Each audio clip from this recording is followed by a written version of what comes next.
नमस्कार। आप देख रहे हैं स्वदेश 24x7 और मैं आपके साथ मनीष कुमार। आज हम आपको एक ऐसे शख्स से मिलाने जा रहे हैं जिन्होंने अपने संघर्ष के बूते पर समाज में एक नई रोशनी दी है, एक नई दशा दी है। जी हाँ, हमारे साथ में मौजूद है ग्वालियर कलेक्टर कौशलेंद्र विक्रम सिंह जी, जिन्होंने संघर्ष किया और मुकाम पाया। इनके चर्चे मध्य प्रदेश में तो है ही, लेकिन उत्तर प्रदेश के हरदोई तक है जहाँ से ये आते हैं। तो हम सर से तमाम सवाल जवाब करेंगे। सर, आपका बहुत बहुत स्वागत है। Thank you.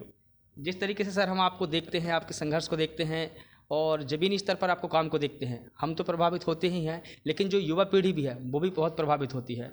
इसके ऊपर क्या कहना चाहेंगे? नहीं, इसके लिए धन्यवाद। और हम सभी लोगों को अपने काम के लिए मेहनत तो करने की ज़रूरत है।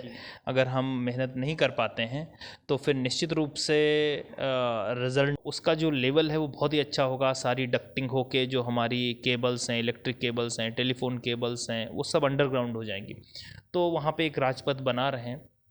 इसके अलावा जो है अभी हमने दूसरे इंफ्रा प्रोजेक्ट भी लिए हैं। जो पाइप्ड वाटर है जो सभी लोगों तक पहुंचाना है, उसका भी काम हम लोग कंप्लीट करते जा रहे हैं। अमृत का काम भी जो जितना है वो दिसंबर तक कंप्लीट करने का लक्ष्य है। केवल इंफ्रास्ट्रक्चर ही नहीं, हम लोगों ने फॉरेस्ट्री, सोशल फॉरेस्ट्री और सिटी फॉरेस्ट्री में अच्छा काम किया है। इस बार हम लोगों ने 1 लाख से ज़्यादा पौधे लगाए हैं, तो उस दिशा में भी काम कर रहे हैं। गरीबों के लिए माननीय मुख्यमंत्री जी की मंशा के अनुरूप हमने अभी पहले एक दीनदयाल चलित रसोई का शुभारंभ कराया था, और अभी वो इतनी सक्सेस रही कि उसके बाद अभी हमने दूसरी रसोई का भी शुभारंभ जो है करवाया, तो माननीय नागरिक उड्डयन मंत्री जी से। और अभी अगर आप उसके बाद, जबकि बहुत सारी आपदा, अभी कोविड की 2 वेव्स रहीं और बाढ़ का भी संकट रहा, उसमें भी हम लोगों ने अच्छा काम किया। वैक्सीनेशन में भी ऑलमोस्ट हमारा वैक्सीनेशन कंप्लीट हो गया है। तो अगर आप देखें ओवरऑल तो ग्वालियर के समग्र विकास को हम लोग जो है माननीय मुख्यमंत्री जी की वो तो सर दिखता ही है जब आपकी मेहनत को हम देखते हैं ज़मीनी स्तर पर। सर, ग्वालियर एक ऐसा ज़िला है जो राजनीतिक प्रभाव से बहुत प्रभावित है। यूँ कहें कि सर यहाँ से 2 केंद्रीय मंत्री आते हैं, 2 मंत्री ऐसे हैं जो राज्य की सरकार में हैं, 2 मंत्री ऐसे हैं जो केंद्र की सरकार में हैं। तो यहाँ पर कलेक्टर जो ग्वालियर हैं उनके ऊपर कितना दबाव है सर?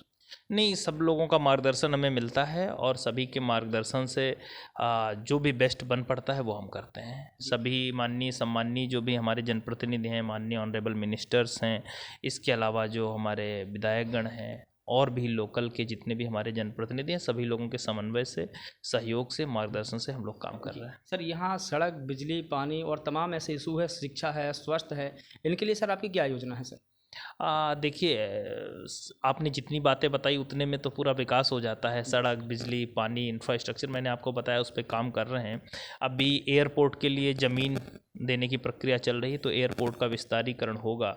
अभी हमारी फ़्लाइट्स की संख्या में भी काफ़ी वृद्धि हुई है, और जो है अब लगभग बड़े बड़े सभी शहरों के लिए फ़्लाइट की कनेक्टिविटी हो गई है। रेलवे स्टेशन के विकास के लिए दिसंबर में टेंडर लगने वाले हैं। आईएसबीटी का टेंडर जो है वो हो चुका है, 300 करोड़ का प्रोजेक्ट है, और उसके अभी वर्क ऑर्डर भी जारी हो रहा है। तो ये जो हमारा कनेक्टिविटी के संबंध में इंफ्रास्ट्रक्चर है उस पर काम हो गया है। रोड पे जो है हमने जितनी भी प्रायोरिटी की रोड ली उनको एक एक करके पूरा करते जा रहे हैं। जो अभी हमने ओवर ब्रिज हैं उन पे भी बहुत ही अच्छा काम हुआ है।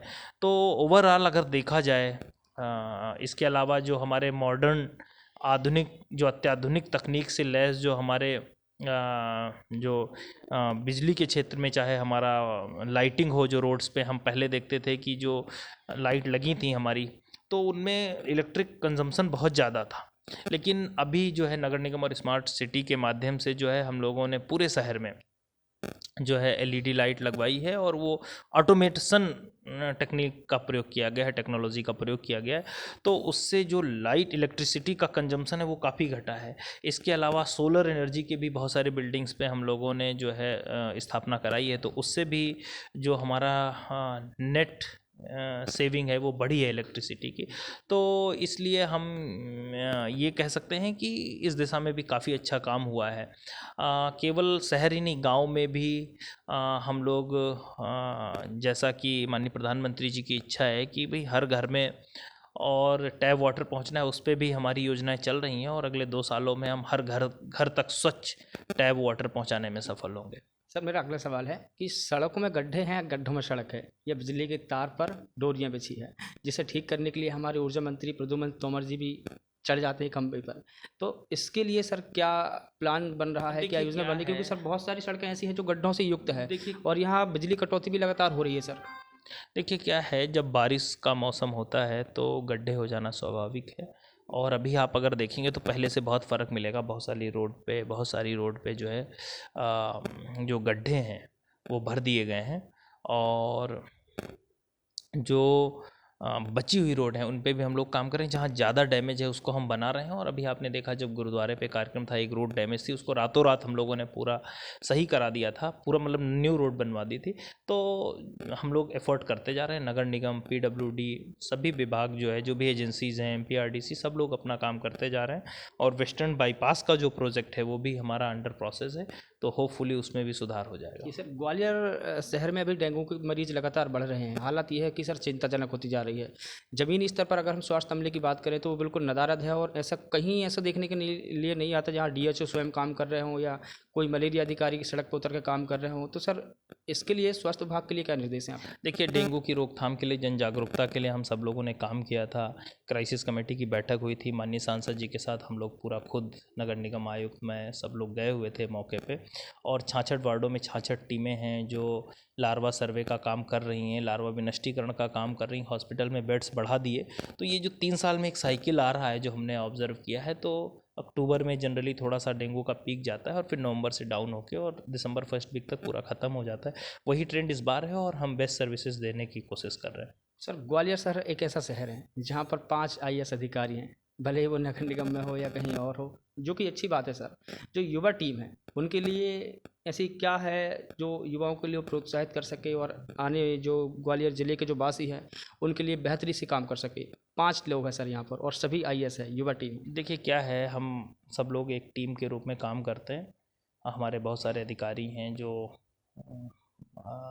भारतीय प्रशासनिक सेवा से भी हैं, इसके अलावा राज्य प्रशासनिक सेवा से भी हैं, दूसरी सर्विसेज से भी हैं, हमारे कर्मचारी भी हैं, जनप्रतिनिधि हैं। सभी लोग एक टीम वर्क के रूप में हर क्षेत्र में, चाहे सामाजिक क्षेत्र हो, चाहे दूसरा कोई क्षेत्र जहाँ पे इंफ्रास्ट्रक्चर हो, चाहे दूसरे प्रकार की योजनाएं हों जिनमें डीबीटी ट्रांसफ़र करना हो, उन सभी चीज़ों में हम लोग समयबद्ध सर्विस डिलीवरी के लिए प्रतिबद्ध हैं और कोशिश करते हैं कि सभी को गुड गवर्नेंस, जैसा माननीय मुख्यमंत्री जी का मिशन है गुड गवर्नेंस, उसके अनुकूल काम कर सकें। जी सर, मेरा सर आपसे आखिरी सवाल है, आगामी त्योहारों को लेकर सर। बच्चे उनमें भी इस साल के, उनमें भी हमारी पूरी तैयारी है। सभी लोगों को शुभकामनाएं।